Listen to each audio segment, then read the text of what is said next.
Bom dia, amados irmãos. É um privilégio, né, e uma oportunidade que o Senhor nos dá. Estive um tempo adoentada com a Covid-19, eu e meu esposo. Tivemos isolados, em isolamento, nos tratando, mas graças a Deus, Deus nos deu a oportunidade de retornarmos. E eu estou com a incumbência de ministrar a lição número 12, um tema bem sugestivo, e a esperança de nós, os filhos de Deus.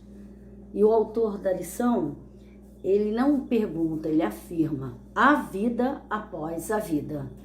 Então, e a gente concorda com ele, há vida realmente após a vida. E nós já estamos iniciando a nossa EBD, e os irmãos têm a oportunidade de estarem tirando as suas dúvidas com os nossos professores, e na medida do possível nós estaremos esclarecendo aos irmãos. Bem, nós vamos iniciar primeiramente falando do contexto. A lição é baseada no capítulo 4 de 1 Tessalonicenses. Mas para nós chegarmos ao capítulo 4, primeiro nós vamos conhecer um pouquinho a carta de Paulo aos Tessalonicenses. Qual o seu propósito, em que situação Paulo escreveu essa carta. Então, para que nós possamos assim entender o contexto e o teor dessa carta. Bem, qual o propósito da carta? Em primeiro lugar, Paulo, ele não estava em Tessalônica. Lógico, se ele enviou uma carta, ele estava longe. Paulo, ele foi forçado a ir para Bereia. Isso na sua segunda viagem missionária. Ele precisou mudar para Bereia e depois para Atenas, e de Atenas, finalmente, ele foi para Corinto. Está relatado lá em Atos, capítulo 17, versículos de 1 a 10. E o versículo 10 vai confirmar, já no finalzinho, né? E logo os irmãos enviaram de noite Paulo e Silas a Bereia. E eles, chegando lá, foram à sinagoga dos judeus. Então, falar de Paulo, né, um grande teólogo, e nos inspira. Então nós temos que estar bem atentos ao que ele escreveu nessa carta aos irmãos tessalonicenses, uma carta muito importante, porque Paulo, ele estava preso, não preso, mas estava impedido de ir a Tessalônica. E assim ele envia essas cartas lá de Corinto, e isso foi na sua, como eu já disse antes, na sua segunda viagem missionária, mais ou menos na data de 50 a 52 depois de Cristo. E Paulo escreveu. Tudo indica que a carta de Tessalonicenses seja a primeira carta que Paulo escreveu. Acredita-se, né? Ter sido a primeira epístola de Paulo. E esta carta, ela teve o propósito, lógico, no contexto dos tessalônicos, mas essa carta ela deveria ser lida por todas as pessoas em todos os séculos, inclusive a nós, como chegou ao século 21. Lá em 1 Tessalonicenses 5:27, o versículo diz que esta carta será lida em todos os séculos, em todos os lugares. E o capítulo 4, ele tem algumas nuances, algumas questões que Paulo vai tratar. Uma desse propósito, ele vai tratar a prática do amor fraternal, que ele admirava muito, né, os tessalônicos, pelo modo como eles tratavam uns ao outro. Ela tem como tema geral a exortação à prática da santidade. E vai tratar, que é o teor do nosso estudo de hoje, a salvação dos mortos em Cristo e a vinda do Senhor Jesus. Então, nós já estamos introduzindo a nossa lição e com o tema a vida após a morte. Então, vamos entender um pouquinho sobre a situação dos Tessalonicenses de Paulo. Paulo havia enviado Timóteo para fazer uma visita aos Tessalonicenses, fazer uma visita àquela cidade. E ele, após retornar dessa visita, trouxe o relatório.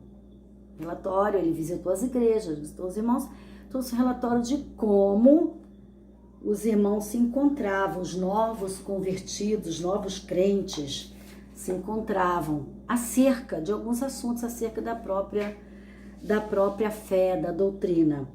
E a cidade de Tessalônica, ela era basicamente composta por gregos e também uma considerada população judaica. E Timóteo foi então fazer a visita que Paulo havia mandado fazê-lo para que ele pudesse saber como estavam os novos crentes, os novos irmãos, né? Mas os irmãos estavam com algumas dúvidas, é o teor do capítulo 4, principalmente acerca da situação dos mortos e a vinda do Senhor. Mas por que Paulo se preocupava tanto com os tessalônicos? Paulo fez menção e elogiava muito os tessalonicenses. Ele até citou no capítulo 2, versos 13 e 14, Paulo ele fala o seguinte: outra razão ainda temos para nós incessantemente dar graças a Deus é que, tendo vós recebido a palavra que de nós ouvistes, que é de Deus, acolhestes não como palavras de homens, e sim como em verdade, e é a palavra de Deus, a qual com efeito está operando eficazmente em vós, os que credes. Tanto é assim, irmãos, que vos tornastes imitadores das igrejas de Deus, existente na Judéia em Cristo Jesus, porque também padeceste da parte dos vossos patrícios as mesmas coisas que eles, por sua vez, sofreram dos judeus. Então, os irmãos tessalonicenses, eles eram fiéis. Eles eram os irmãos fiéis, eles se tratavam mutuamente com muito respeito e comunhão, e havia neles muita fé. Então, Paulo elogiava pela maneira como os tessalonicenses o trataram quando ele foi lá pela primeira vez. Então, Paulo, preocupado, enviou Timóteo a confortar e a instruir os irmãos acerca das suas dúvidas. No capítulo 3, versículo 2, está dizendo: enviamos nosso irmão Timóteo, ministro de Deus, no Evangelho de Cristo, para, em benefício da vossa fé, confirmar-vos e exortar-vos, a fim de que, versículo 3, que ninguém se inquiete com essas tribulações, porque vós mesmos sabeis que estamos designados para isto. Então, ele envia Timóteo para confortar, para consolar, e dando a Timóteo algumas orientações quanto ao ensino da palavra àqueles novos crentes. Nós sabemos que os novos crentes são afoitos, são ávidos, são sedentos, gostam muito de aprender a palavra. Então, os irmãos tessalonicenses estavam dessa maneira, estavam sedentos, tinham encontrado o primeiro amor, estavam naquela paixão, né? Aquela paixão porque haviam encontrado a salvação e a fé deles estava ainda pequena e precisava crescer. E Paulo, muito preocupado, até porque, por por conta dos falsos mestres, as falsas doutrinas, ele não queria que eles fossem influenciados por outras doutrinas e perdesse, né, esse amor, e perdesse essa avidez para conhecer cada dia mais a palavra de Deus. Então, além disso, tinha algumas questões que estavam dando inquietação aos tessalônicos, os novos crentes. Então, ele manda Timóteo para encorajá-los, para que eles continuassem, permanecessem firmes, trabalhando e perseverando até a volta de Jesus. Nessa carta tinha algumas recomendações, né? Tinha várias questões que Paulo tratava e enviou a Timóteo para estar orientando o povo. Uma delas era corrigir alguns mal entendidos a respeito da futura escatologia e dos sinais dos tempos. 1 Tessalonicenses, capítulo 1, verso 9 e 10, confirma o que eu acabei de falar com os irmãos. Pois eles mesmos, no tocante a nós, proclamam que repercussão teve o nosso ingresso no vosso meio e como, deixando os ídolos, vos convertestes a Deus para servirdes o Deus vivo e verdadeiro e para guardardes dos céus o seu Filho, a quem ele ressuscitou dentre os mortos, Jesus, que nos livrará da ira vindoura. E Paulo, então, manda Timóteo com essa carta aos Tessalonicenses. Bem, uma observação. Toda a epístola dos primeiros Tessalonicenses, ela, a cada final de um capítulo, ela é escatológica. Toda a epístola, a cada final do capítulo, ela é escatológica. Escatologia parece ser, na carta dos Tessalonicenses, o tema central, né? Porque a cada final de capítulo ele fecha com um versículo escatológico. Então, é uma das características da carta dos Tessalonicenses. Então, nós vamos continuar. Então, o comentarista do nosso estudo, ele disse a questão da ressurreição é considerada como uma doutrina.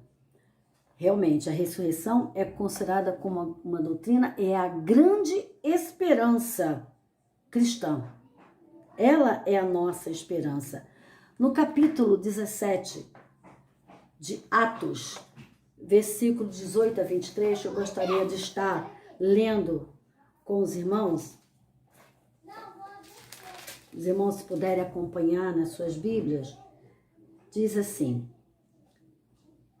e alguns dos filósofos epicureus e estoicos contendiam com ele. Uns diziam: que quer dizer este paroleiro? E outros: parece que é pregador de deuses estranhos, porque eles anunciavam Jesus e a ressurreição.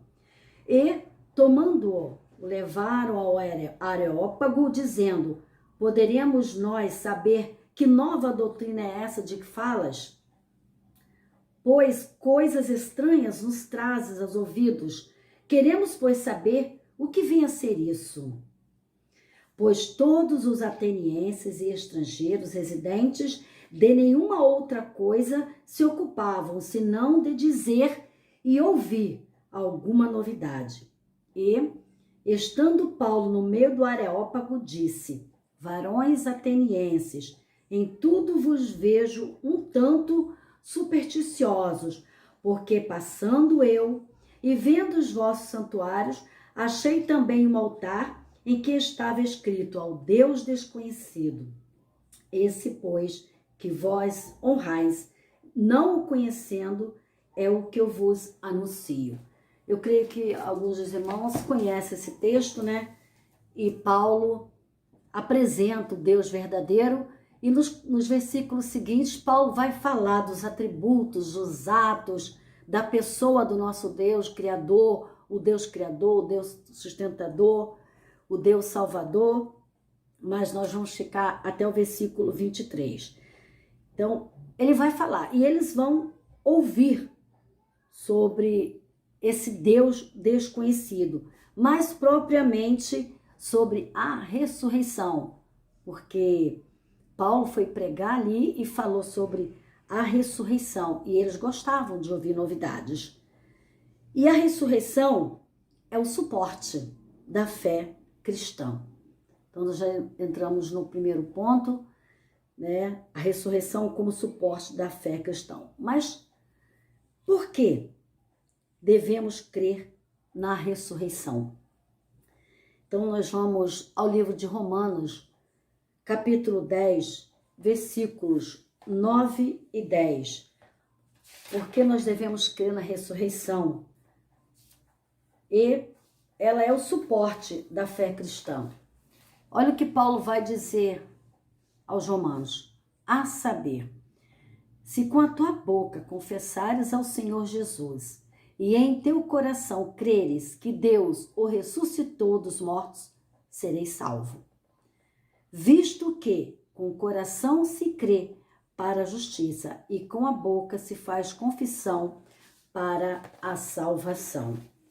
Então, a ressurreição, ela é o suporte da nossa fé, porque é impossível aqueles que se aproximam de Cristo não crer, não colocar a sua fé em ação. É necessário crer na ressurreição de Jesus para a salvação. E a fé no Cristo crucificado e ressuscitado. Essa fé é neste pilar na qual nós colocamos a nossa fé, a nossa confiança. No Cristo crucificado, porém, ele não está mais crucificado. Ele ressuscitou. Para quê? Para que nós também um dia pudéssemos ressuscitar. Para a nossa justificação. Sem a ressurreição, não há como nós ressuscitarmos. Não há justificação. Então, não tem como a justificação acontecer se Cristo não houvesse ressuscitado. Então, a ressurreição como suporte da fé cristã, ela é essencial. Cristo ressuscitou, logo nós também ressuscitaremos. Essa é a nossa esperança. E negar a ressurreição. Negar a ressurreição, geral, como um evento a acontecer, é deturpar a fé cristã. E é exatamente isso que estava acontecendo em Tessalônica. Também por causa dos falsos mestres, né? Eles estavam influenciando alguns irmãos. 2 Timóteo, capítulo 2, versículos 17 e 18, vai fazer referência a dois homens que estavam tentando influenciar os novos crentes, a igreja, né? Com falsos ensinamentos, com falsa doutrina, e Paulo também, vendo que isso poderia acontecer, orientou Timóteo para que orientasse também aos Tessalonicenses. 2 Timóteo 2, 17 e 18, na qual eu estarei lendo aqui para os irmãos. Aqui. Além disso, a linguagem deles corrói como câncer, entre os quais se inclui Hermineu e Fileto. Estes se desviaram da verdade, asseverando que a ressurreição já se realizou e estão pervertendo a fé de alguns. Isso é muito perigoso, porque uma falsa doutrina, ela pode ela deturpa os ensinamentos da palavra de Deus, e ela pode influenciar alguns irmãos, né? Até mesmo alguns irmãos já maduros começam a colocar dúvidas. E esses dois, Himeneu e Fileto, eram dois falsos mestres que estavam na igreja em Éfeso, levando os ouvintes a crer em uma outra doutrina, incitando os cristãos com a ideia de que Cristo só poderia ter uma morte e a ressurreição espiritual.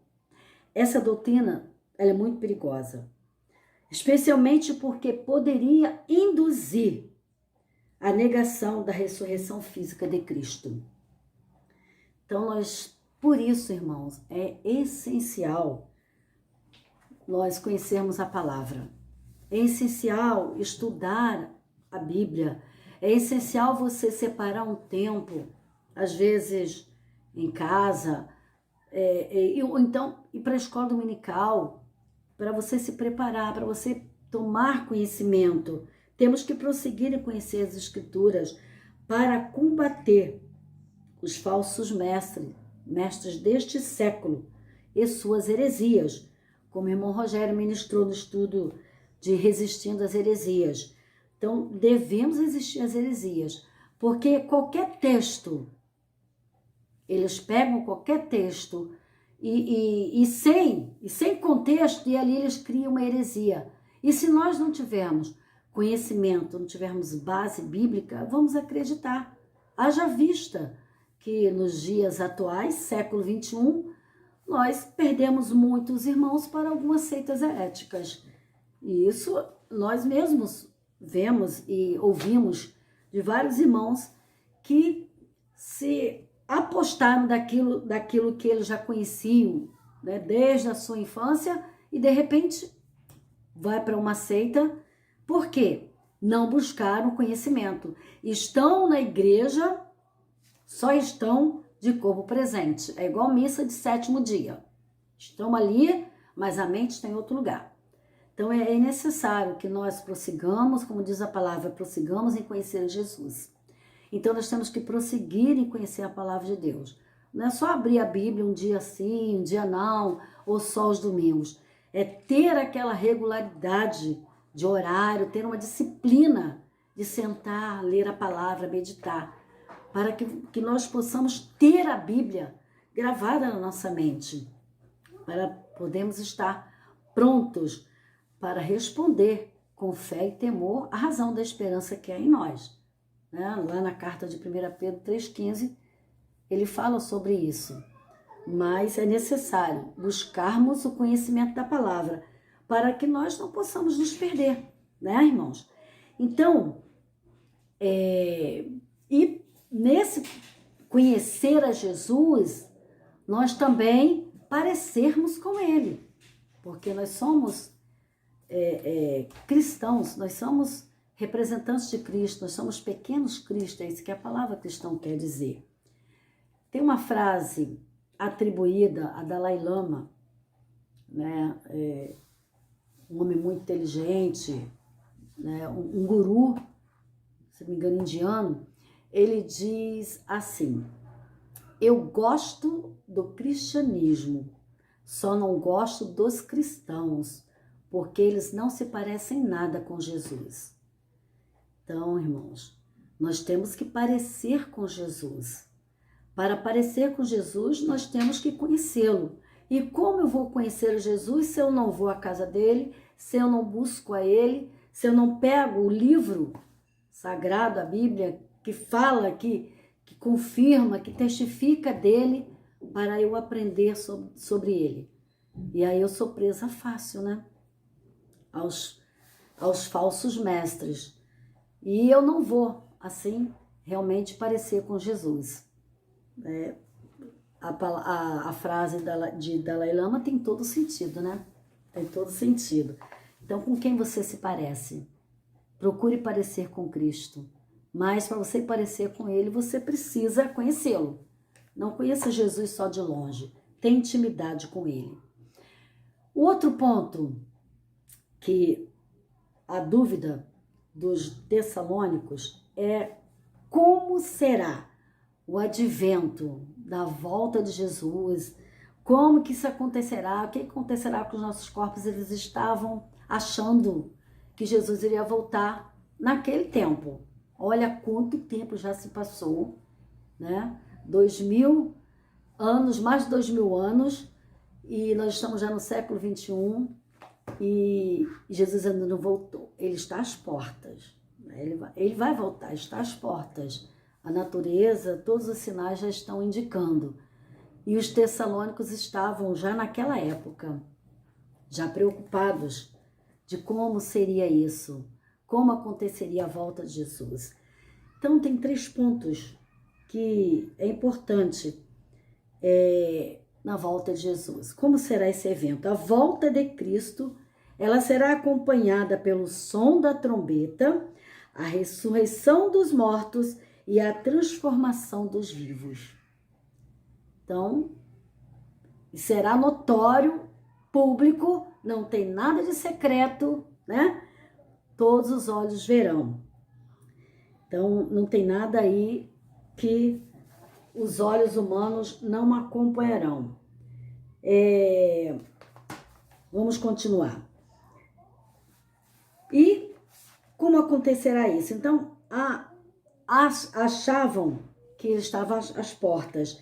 Então, eles estavam com muitas dúvidas acerca da volta de Jesus. Então, Paulo também, na sua carta, ele vai esclarecer aos irmãos como será a vinda de Jesus.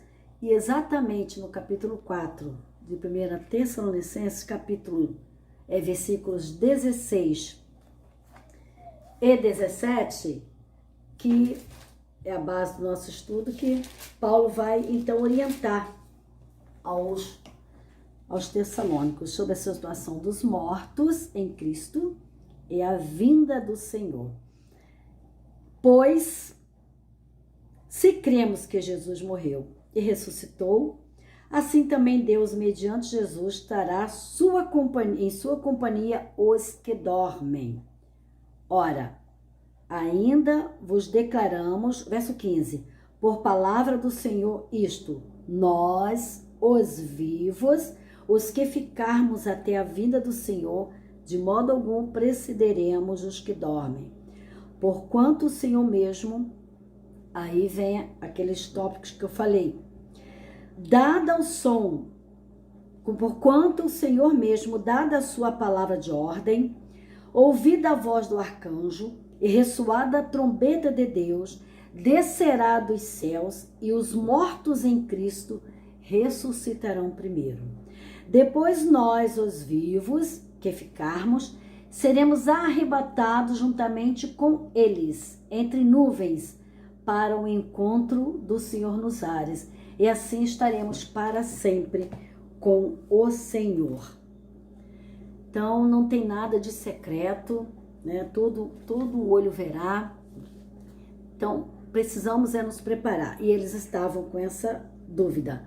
Mas Paulo, como um homem inteligente, e sabia que essas dúvidas viriam à mente deles, e como acontecerá esse evento, então essas dúvidas ele começa a esclarecer.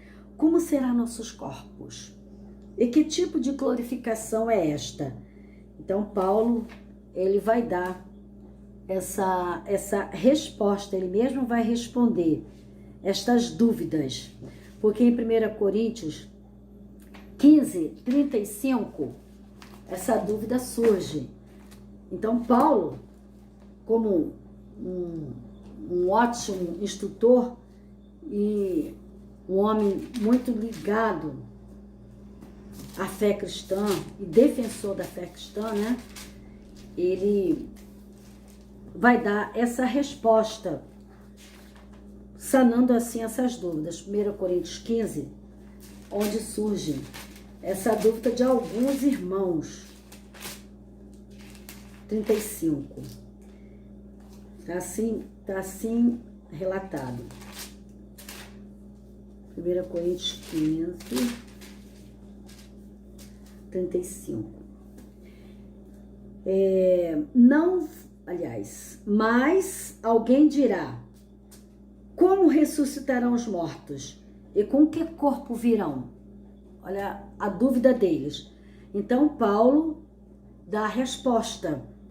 1 Coríntios 15, 49. Já preocupado, então ele mesmo já faz a sua menção. E assim como trouxemos a imagem do terreno, assim traremos também a imagem do celestial. Ou seja, ele está fazendo uma relação a Adão e a Jesus. O primeiro Adão e o segundo Adão. Para poder ele explicar, né, de como esse corpo será glorificado, como isso acontecerá. Deixa eu abrir aqui outra Bíblia para melhor compreensão dos irmãos, que eu estou com algumas Bíblias aqui diferentes. 1 Coríntios 15. Nós vamos ler um texto mais longo. Vamos ler a partir, 1 Coríntios 15, a partir do verso 50, que Paulo vai falar sobre a transformação dos vivos. Isto afirma, os irmãos, que a carne e o sangue não podem herdar o reino de Deus, nem a corrupção herdar a incorrupção. Eis que vos digo o mistério: nem todos dormiremos, mas transformados seremos todos. No momento, no abrir e fechar de olhos, ao ressoar da última trombeta, a trombeta soará, os mortos ressuscitarão incorruptíveis, e nós seremos transformados, porque é necessário que este corpo corruptível se revista da incorruptibilidade, e que o corpo mortal se revista da imortalidade. E quando este corpo corruptível se revestir da incorruptibilidade e o que é mortal se revestir da imortalidade, então se cumprirá a palavra que está escrita: tragada foi a morte pela vitória. Então, Paulo estava fazendo uma referência de como será o nosso corpo. Até alguns irmãos da era pós-moderna, na qual nós estamos vivendo, tem dúvida, isso é normal. Irmãos, que é necessário a leitura da palavra, é necessário frequentar a escola bíblica dominical, é necessário ter esse tempo para aprender um pouco mais, porque essas dúvidas, elas podem surgir. É normal, nós somos seres humanos, nós nos preocupamos sim.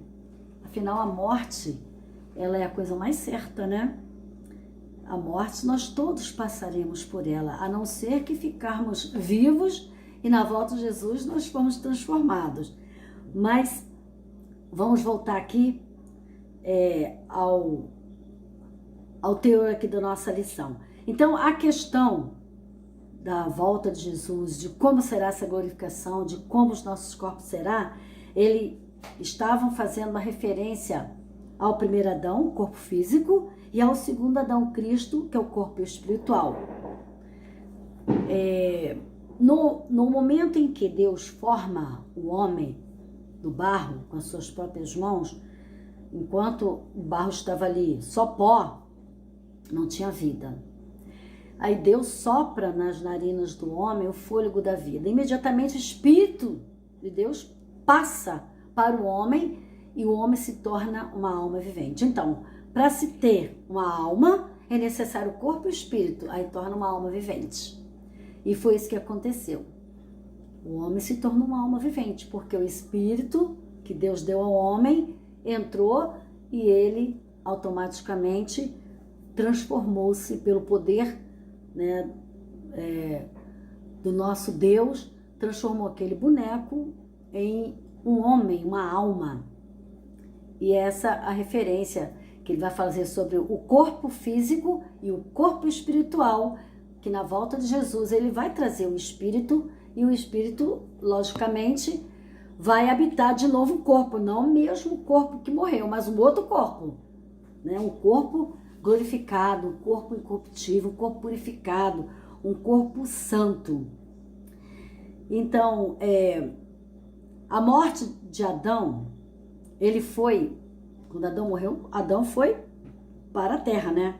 E Jesus ao céu, na ressurreição. Jesus ressuscita e sobe ao céu. Então, Paulo diz que o primeiro homem contém os dois tipos de corpo, tanto o corpo físico, que é, né, o Adão tem o corpo físico, e o último homem, que representa aquele que tem com ele o Espírito dentro de si, ou seja, Jesus, né? Então, o primeiro Adão era humano, e o último Adão, ele era infinitamente mais do que o primeiro Adão. Então, os cristãos nasceram à imagem do primeiro, e algum dia nós teremos a imagem do segundo também. Ou seja, na ressurreição, na volta de Jesus, na ressurreição dos mortos, seremos como ele, corpos glorificados, purificados, corpos transformados, e essa a nossa esperança. E tantas dúvidas que acontecem acerca, né, da ressurreição de Jesus, acerca de como nós seremos, e se Jesus ou não, já nos comentários, como Jesus se apresentou e ele comeu, Jesus comeu, para onde foi a comida de Jesus na ressurreição. Então, são argumentos que as pessoas usam para refutar a ressurreição dos mortos na volta de Jesus. Mas isso, para nós que temos a esperança, temos a fé no Cristo que morreu, né, foi crucificado, morreu sim, mas ao terceiro dia ressuscitou. Nós também vamos ressuscitar. Nós também vamos ressuscitar nesse último dia. E Deus, ele valoriza tanto o corpo que às vezes tem pessoas que creem que o corpo, depois da morte, acabou, vai virar, com certeza vai virar pó. Mas Deus valoriza o nosso corpo, porque na ressurreição, ele trará de volta esse corpo. Tanto que ele pede para nós guardarmos o nosso corpo da corrupção do mundo, porque é o templo do Espírito Santo. Ele valoriza tanto que nessa vida ele já habita em nós. Então, se ele valoriza o nosso corpo, que nesse momento é um corpo de natureza pecaminosa, herança do pecado, com certeza valorizará muito mais depois da ressurreição, que ele vai nos dar um corpo glorificado. E ele vai devolver o Espírito, porque no ato da morte o Espírito volta para Deus. Quando ele voltar, Jesus voltar, o Espírito virá com ele e assumirá, tomará posse desse corpo. Não é o mesmo corpo, mas com a mesma aparência. Mas um corpo glorificado, transformado, vivificado, purificado, incorruptível, né? Então o Espírito vai tomar posse desse corpo. Então Deus valoriza o corpo, que é o templo do Espírito Santo. E a ressurreição é do corpo, que será transformado, e seremos como anjos. Seremos como anjos, assim diz a palavra, né? Em Lucas 20, versículo 36.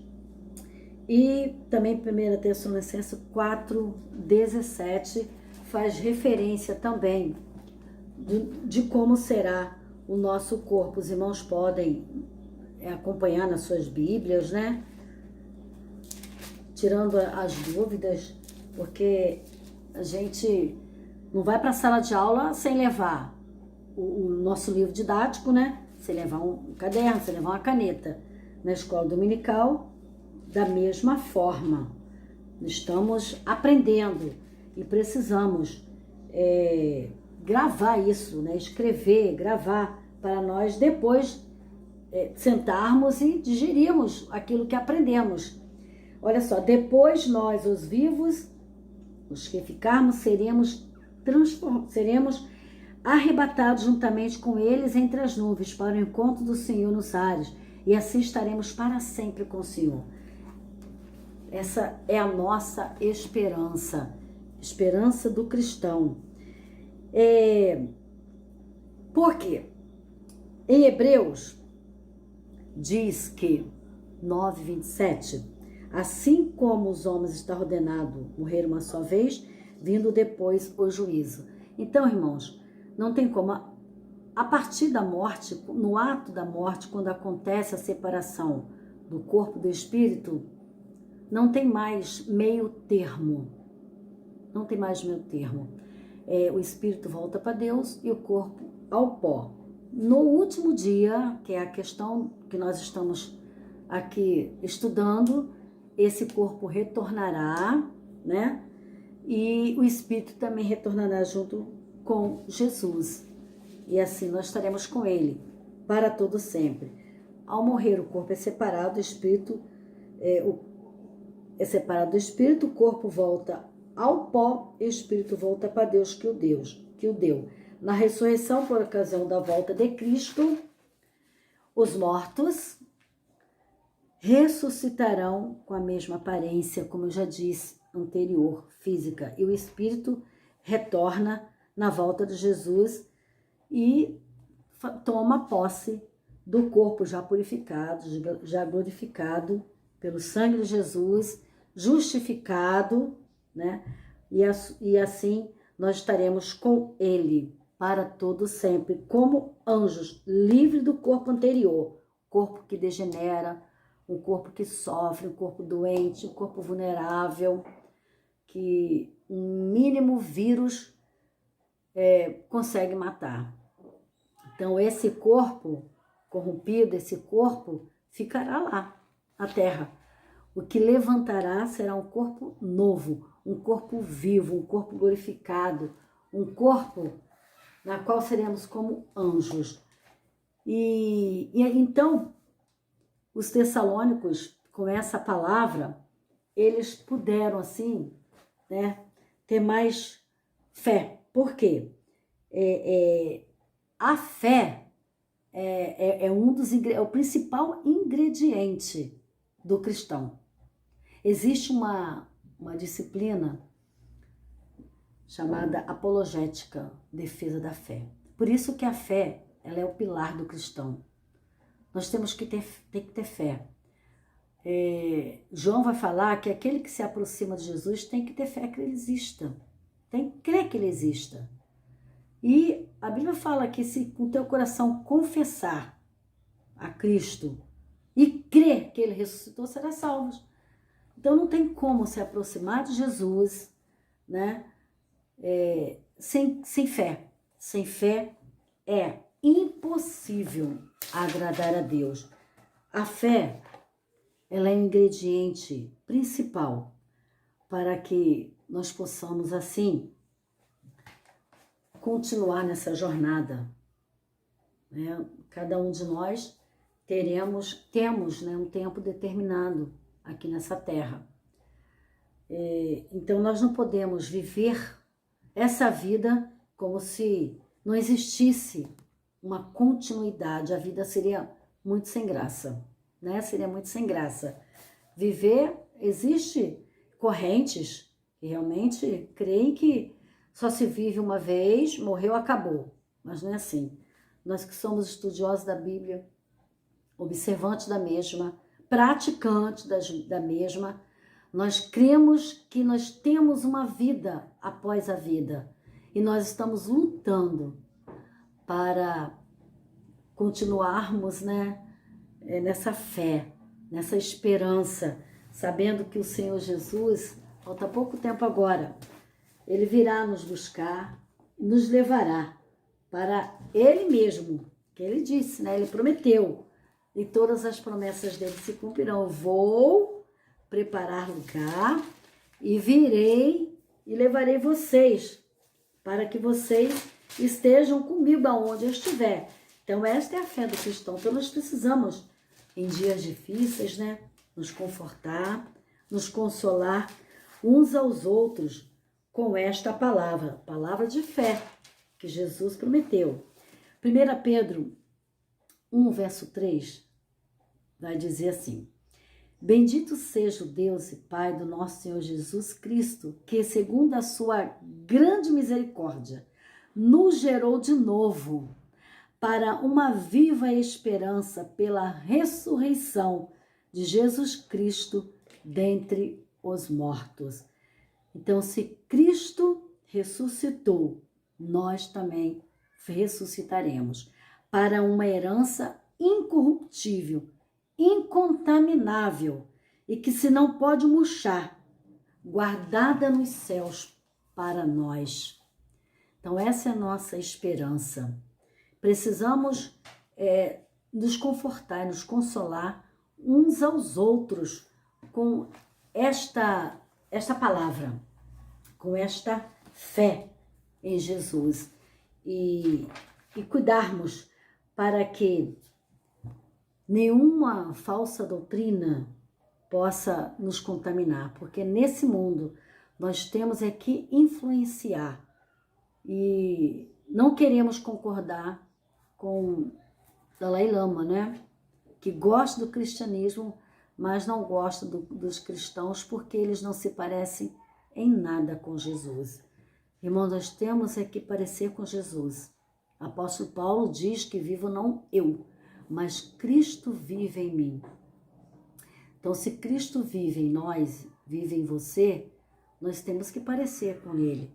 Nós estamos, como nós estudamos no domingo passado, na contracultura desse mundo. E esse mundo está em inversão de valores.